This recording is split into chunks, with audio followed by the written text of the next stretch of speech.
Et c'est parti pour la dernière vidéo d'Excel. Alors dans la vidéo précédente, c'est-à-dire la vidéo 7, je vous faisais un peu le débat de quand employer recherche, quand employer recherche V. Alors sachant que les deux marchent, c'est aussi une question de goût à un moment. Maintenant ce qui est sûr, c'est que depuis qu'il y a Office 365, idéalement plus personne devrait employer recherche V, recherche H, recherche. Tout le monde devrait employer recherche X. Alors, c'est pas le cas de tout le monde parce que toutes les entreprises n'ont pas Office 365. Elles ont parfois plutôt des versions standalone d'Office 2016, ce genre de choses. Et donc, il faut être quand même au courant des autres. Mais la recherche X, elle résout pas mal de problèmes et elle permet d'ajouter des options très très très sympathiques. Alors ici, je vous ai pris, maintenant qu'on a un peu l'habitude, l'aide d'Excel. Alors on voit que le début, je vous avais pas menti, c'est toujours la même chose, c'est qu'est-ce qu'on cherche? Quelle est la valeur cherchée? Et puis la recherche X va ressembler à la recherche. C'est pour ça qu'on les voit dans cet ordre-là. On va d'abord dire où chercher. Et c'est exactement comme la recherche classique. Vous pouvez choisir une ligne, une colonne, ça marche. Par contre, où vient la différence? C'est dans les options qui suivent. Premièrement, la recherche, on pouvait juste dire donne-moi la ligne ou la colonne où je vais aller chercher le résultat. Ici, rappelez-vous, une grande nouveauté d'Office 365, c'est les formules matricielles dynamiques. Ici, on peut lui demander non pas de renvoyer juste une cellule, mais un ensemble de cellules. Petite démonstration. Imaginons que j'aimerais bien ici sortir les informations d'un pays, comme si je faisais un filtre entre guillemets.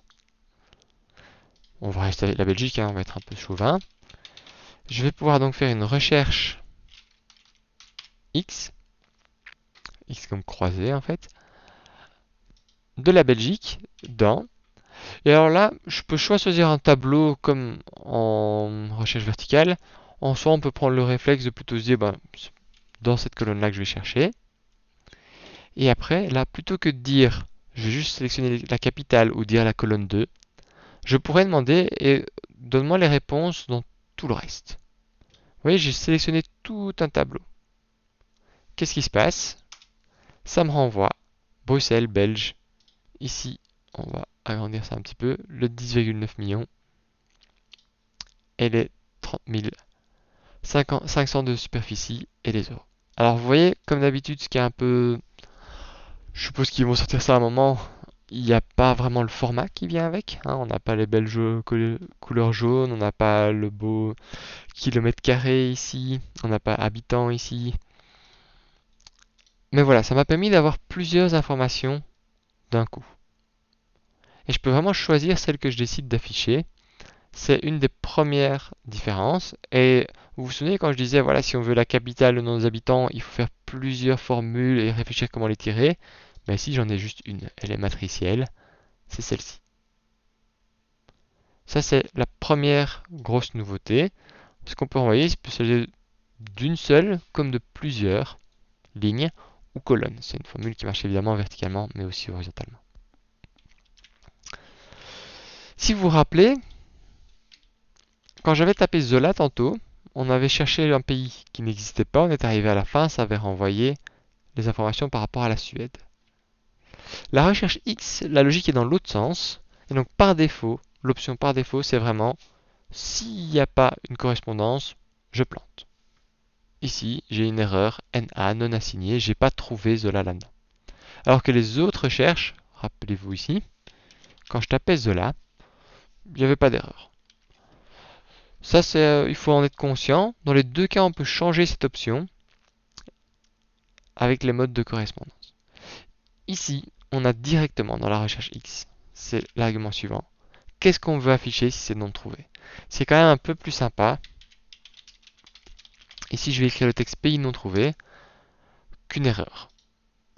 Alors avant, il y avait moyen de gérer les erreurs. Je ne vous ai pas expliqué comment, mais il y a une fonction qui s'appelle ENA. Vous voyez ici ENA, qui va regarder si ce qu'on lui donne renvoie une erreur. Et alors, on pourrait mettre devant le ENA un si pour dire si la fonction renvoie ENA, renvoie un NA, alors affiche une erreur. Mais ça fait une fonction kilométrique.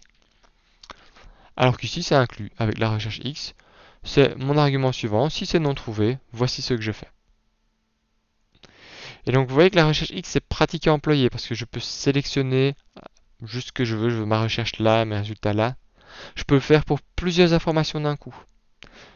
Déjà dans la fonction, je peux afficher si ce qu'on fait quand il y a quelque chose de pas trouvé. Et par défaut, c'est même une correspondance exacte, ce qui est peut-être un peu plus sûr.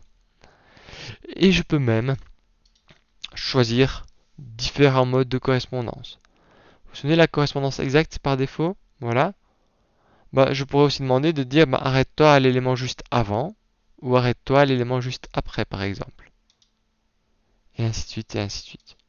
Alors je ne vais pas rentrer dans les détails plus de ces parties-là si ça vous intéresse. Sachez qu'il y a aussi un mode de recherche. Ça c'est plus pour les grandes bases de données, de se dire est-ce qu'on va partir du début à la fin ou de la fin du début. Voilà, ils ont rajouté un peu de précision. Moi pour ce cours, j'aimerais bien que vous reteniez que la recherche X, c'est un peu le couteau suisse de la recherche. Sachant que ça permet de renvoyer plusieurs informations d'un coup et qu'il y a déjà la fonction pour dire s'il y avait une erreur ou pas. C'est les deux nouvelles fonctionnalités pour un emploi basique les plus importantes. Maintenant, évidemment, si vous voulez faire un emploi complexe, le mode de correspondance et le mode recherche ajoutent encore des options très sympathiques. Voici donc pour la recherche X. Et petit rappel, même si je l'ai déjà dit, elle n'existe que dans Office 365. Ceci conclut en fait ce cours d'Excel avancé. Alors, j'ai jamais été fan du nom avancé, si ce n'est qu'il avançait vite. On aura vu vraiment beaucoup de choses. Alors, j'espère que ça vous donnera une idée des possibilités d'Excel. Vous aurez vu à quel point c'est quelque chose qui doit être employé de manière dynamique. Évitez à tout prix d'employer Excel comme une vulgaire calculette en écrivant 5 plus 5. Si vous l'employez bien, vous pouvez faire des modifications en un temps record, gagner du temps et faire sortir des éléments qui auraient été difficiles de faire sortir autrement. Analysez, peu importe votre boulot plus tard, mais analysez toute la gestion de votre entreprise, que ce soit pour l'achat de pièces, pour la gestion des points des étudiants, pour la consommation d'une machine. Écrire les données dans un Excel, quasi tout le monde sait le faire, c'est rentrer des nombres dans une case. Les analyser, c'est plus compliqué. Et les analyser de manière efficace en employant des outils où en fait ça vous prend 20 minutes plutôt que de commencer à compter à la main et ce genre de choses, c'est très précieux. Et donc j'espère que ça vous donnera des idées, que si un jour vous êtes bloqué, vous vous rappellerez ah oui on avait vu ça, je vais faire une petite recherche sur internet pour me rappeler comment. Et sachez qu'il y a encore beaucoup de choses.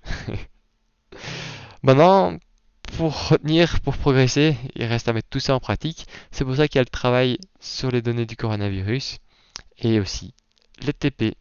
Voilà, j'espère que ce cours vous a plu et on se voit en classe.